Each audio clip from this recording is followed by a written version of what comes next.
नमस्कार मित्रों, ज्ञानशाला एकेडमी में आप सबका स्वागत है। अब हम इस लेक्चर में समझेंगे कि भारत में यूरोपीय शक्तियां तो आ गई थीं, लेकिन हमने देखा था कि अंग्रेज अपनी सत्ता को जब स्थापित करते हैं उससे पहले उन्हें भारतीय राजाओं और प्रमुख यूरोपीय शक्तियों से भी संघर्ष करना पड़ता है और अंत में इन सारी यूरोपीय शक्तियों में जो सबसे शक्तिशाली साबित होते हैं अर्थात कि अंग्रेज, वही भारत में अपनी स्थायी सत्ता का निर्माण करते हैं।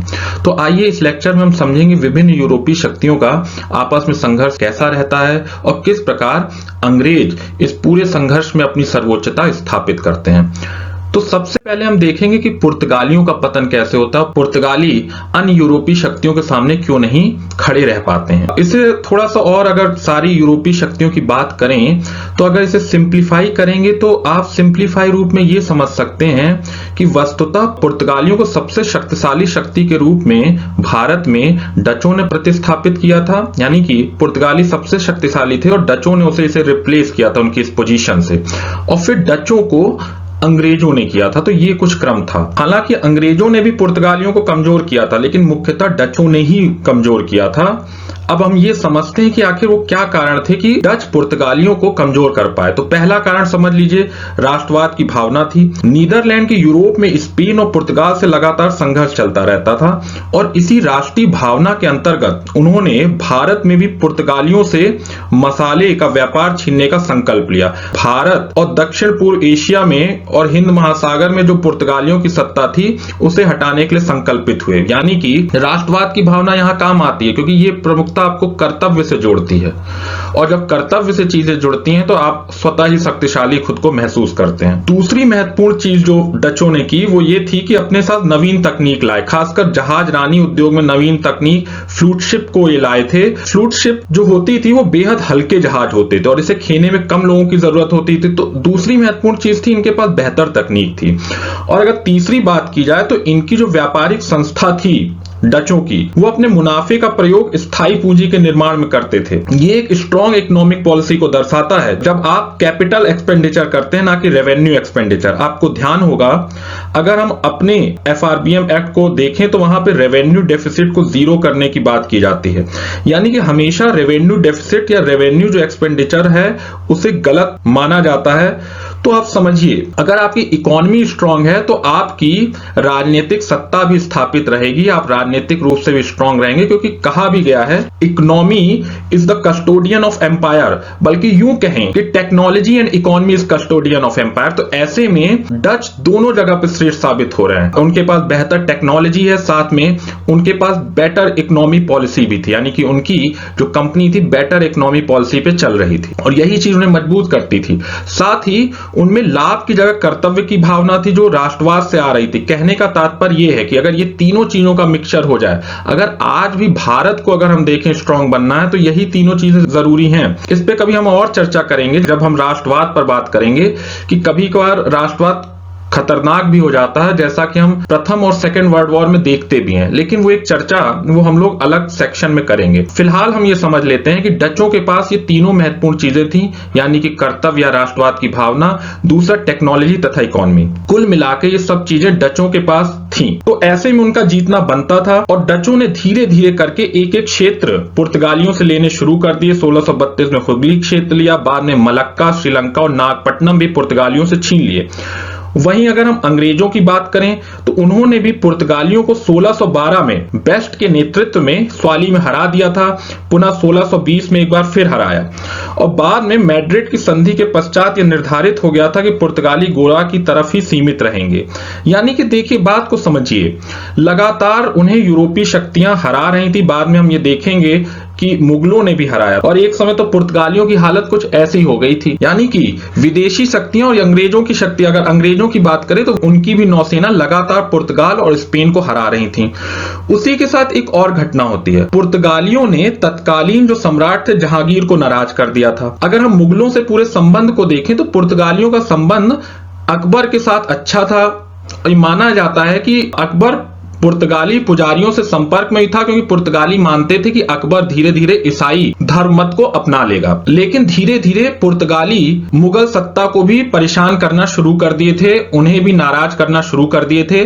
क्योंकि पिछले लेक्चर में हमने देखा था कि पुर्तगालियों की जो कार्टेज व्यवस्था थी, वे व्यापारियों यहां तक कि शाही जहाजों को भी परमिट लेकर ही यात्रा करने पर बाध्य करती थी, अन्यथा पुर्तगाली जहाजों द्वारा वो जहाज लूट लिए जाते थे। और ऐसे में एक बार क्या हुआ कि एक वाक्य में उन्होंने 4 इंपीरियल यानी शाही जहाजों को लूट लिया, और जो उन जहाजों पे सामान जो लदा हुआ था उस पे शाही परिवार खासकर जहांगीर की मां को बहुत ज्यादा दिलचस्पी थी। तो ऐसे में जो इन्होंने लूट की पुर्तगालियों ने, वो मामला सीधे मुगल शाही परिवार से जुड़ जाता था और मुगल शासक का ऐसे में नाराज होना लाजमी था।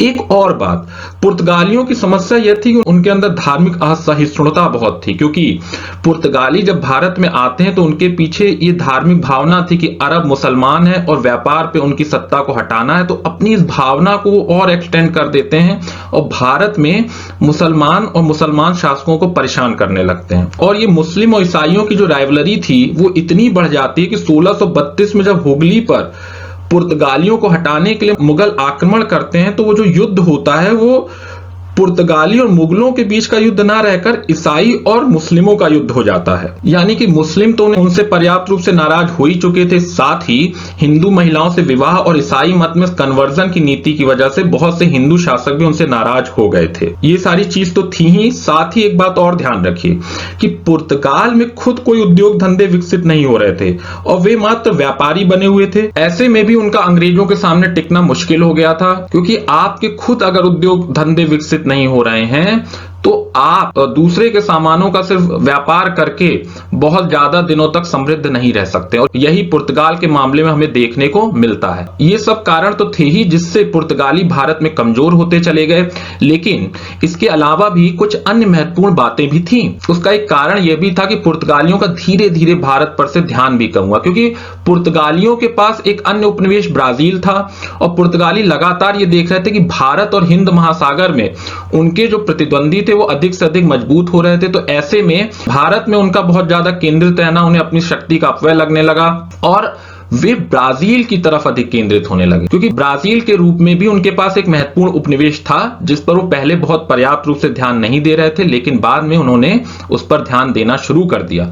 और साथ ही में जब विजयनगर साम्राज्य जब कमजोर हो गया, उसके साथ ही गोवा की जो स्थिति जो पुर्तगालियों के हाथ में था, और हम देखेंगे वो अंत समय तक रहता है, 1961 तक रहता है, तो गोवा की स्थिति कमजोर हो जाती है। तो ऐसे में पुर्तगाली अपना अधिक ध्यान ब्राजील की तरफ देने लगे थे। वहीं अगर हम बात करें कि 1612 में अंग्रेजों से हारते हैं पुर्तगाली, फिर 1620 में भी हारते हैं और 1630 में एक मैड्रिड संधि होती है यूरोप में, क्योंकि यूरोप में भी अंग्रेज और पुर्तगाली एक दूसरे के राइवलरी थे और वहां पर एक संधि होती मैड्रिड संधि, जिसका जो कंसीक्वेंस था भारत में होती है 1634 में सूरत गोवा समझौता, जिसमें पुर्तगाली और अंग्रेजों ने इस बात पर सहमति जाहिर की थी कि पुर्तगाली गोवा तक सीमित रहेंगे, जबकि गोवा के अलावा जो बाकी हिस्से हैं सूरत आदि के हिस्से वहां पर अंग्रेज आ जाएंगे। तो ऐसे में पुर्तगाली लगभग 1634 के आसपास तक काफी सीमित हो जाते हैं।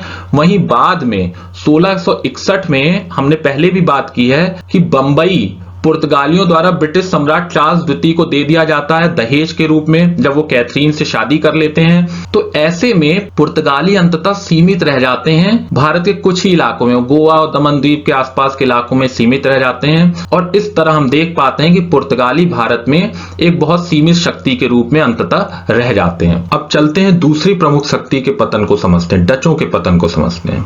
हम ये तो देखा थे कि पुर्तगालियों का वर्चस्व डचों ने समाप्त लगभग कर दिया था, परंतु अंग्रेजों के रूप में एक वास्तविक प्रतिद्वंदी अभी उनके सामने बचा हुआ था, यानी कि अब असली टक्कर की लड़ाई डचों की होती है अंग्रेजों से। वस्तुतः हुआ ये कि 17वीं शताब्दी के मध्य में भारत तथा हिंद महासागर के क्षेत्र में प्रभुता स्थापित करने के लिए डच और अंग्रेजों में संघर्ष होना शुरू हो गया था, और साथ ही में आंग्ल डच युद्ध यूरोप में भी लड़े जा रहे थे, जिसमें बार बार अंग्रेज विजयी हो रहे थे। और देखिएगा यही कारण है, और हर बार आप देखेंगे जब भी दो यूरोपीय शक्तियों का संघर्ष भारत में चल रहा है और वहीं अगर वो यूरोप में चल रहा है, तो यूरोप में संघर्ष में जो जीत रहा होता था उसकी स्थिति भारत में भी मजबूत हो जाती थी।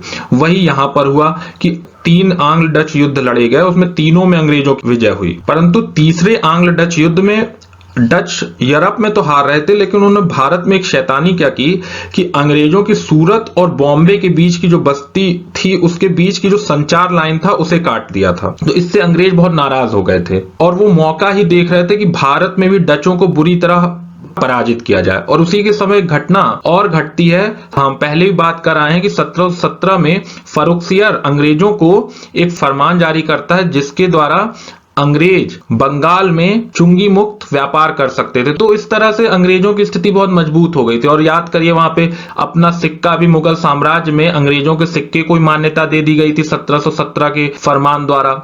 तो कुल मिलाकर इससे अंग्रेजों की शक्ति बहुत प्रभावशाली हो गई और डच बहुत कमजोर हो गए और यहीं पे डच स्थानीय शासकों से भी हार रहे थे। हुआ ये था कि 1741 में कुलाचल का एक युद्ध हुआ था डच और त्रावणकोर के जो राजा थे मार्तंड वर्मा उनके बीच में। और कुलाचल के युद्ध में डच बुरी तरह पराजित होते हैं और मालाबार तट के जो मसालों के व्यापार पर से उनका जो अधिकार था वो चला जाता है।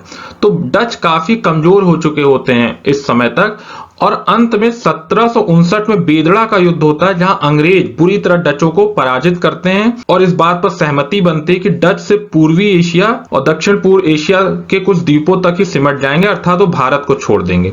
तो कुल मिला के ये स्थिति बनी और डचों का भी पतन हो गया। अगर हम डचों को हारने का कारण देखेंगे तो 2-3 कारण बड़े स्पष्ट दिखते हैं। एक तो पहली चीज, कंपनी के जो कर्मचारी थे उनका वेतन कम था। याद करिए हमने शुरुआत में बात की थी कि डचों ने पुर्तगालियों को इसलिए हराया था क्योंकि उनमें कर्तव्य भावना थी। लेकिन कर्तव्य भावना बहुत समय तक नहीं चल पाती है। अगर आपका वेतन कम है तो होता यह कि आप कंपनी के अधिकारी निजी व्यापार में उत्सुकता लेने लगते हैं, यानी कि वो करप्शन वाली स्थिति बनने लगती है। तो ऐसे में उस कंपनी का प्रभावशाली सैन्य शक्ति के रूप में बने रहना मुश्किल हो जाता है। वहीं एक कारण तो ये था भी कि डचों का ज्यादा ध्यान दक्षिण पूर्व द्वीपों पर हो गया था, क्योंकि जो मसालों का मुख्य व्यापार होता था वो अधिकतर वो वहीं से करते थे। और आपने ध्यान भी दिया होगा जब डचों ने अपनी कंपनी की स्थापना की भारत में, जब वो 1605 में आ रहे हैं तो उसी के साथ ही वो इंडोनेशिया में भी आ रहे हैं, यानी कि उन्होंने शुरुआत से ही वो दक्षिण पूर्व एशिया पे उनका ध्यान अधिक रहा था। और साथ में एक सबसे महत्वपूर्ण बात थी कि डच जो हॉलैंड, यानी डच जहां के निवासी थे, हॉलैंड जिसे नीदरलैंड भी कहा जाता है, वो लंबे समय तक स्पेन द्वारा पराधीन करके रखा गया था, जबकि इंग्लैंड हमेशा से स्वतंत्र रहा था। तो ऐसे में इंग्लैंड के पास हमेशा से साधनों की प्रचुरता रही थी और हमने पहले भी देखा था कि इंग्लैंड औद्योगिक क्रांति के केंद्र में था। ऐसे में इंग्लैंड जो कि जड़ों से मजबूत था, उसका फायदा उसे यूरोपीय शक्तियों के खिलाफ भारत में भी मिलता था और यही यहां पर भी हुआ। कुल मिला के आप शॉर्ट में ये समझ लीजिए कि यूरोप में अपनी स्थिति को खो देने और समुद्र में अपनी नौसेना को कमजोर होने पर कोई भी शक्ति पूर्व में अपनी प्रमुखता नहीं बनाए रख सकती थी और ऐसा ही डचों के साथ हुआ। डचों ने यूरोप में फ्रांसीसियों तथा अंग्रेजों से युद्ध करके अपनी शक्ति को कमजोर कर लिया था और अंततः इसका परिणाम यह हुआ कि वो भारत से भी उन्हें जाना पड़ा। अब इसके बाद हम असली निर्णायक संघर्ष देखेंगे। जो अंतिम 2 शक्तियों के बीच में बचा था वो थे अंग्रेज और फ्रांसीसी। और इस वर्चस्व की जो लड़ाई होती है, यानी कि भारत में अपनी राजनीतिक सत्ता को स्थापित करने के लिए जो अंग्रेजों फ्रांसीसियों के बीच में जो वर्चस्व की लड़ाई होती है, उसके परिणाम स्वरूप हम 3 युद्ध देखते हैं, जिन्हें प्रथम कर्नाटक युद्ध, द्वितीय कर्नाटक युद्ध और तृतीय कर्नाटक युद्ध कहा जाता है। इन तीनों कर्नाटक युद्ध के बारे में हम अगले लेक्चर में बात करेंगे, यानी कि अंग्रेजों फ्रांसीसी जो संघर्ष था इसके बारे में हम नेक्स्ट लेक्चर में बात करेंगे। तब तक के लिए नमस्कार, जय हिंद।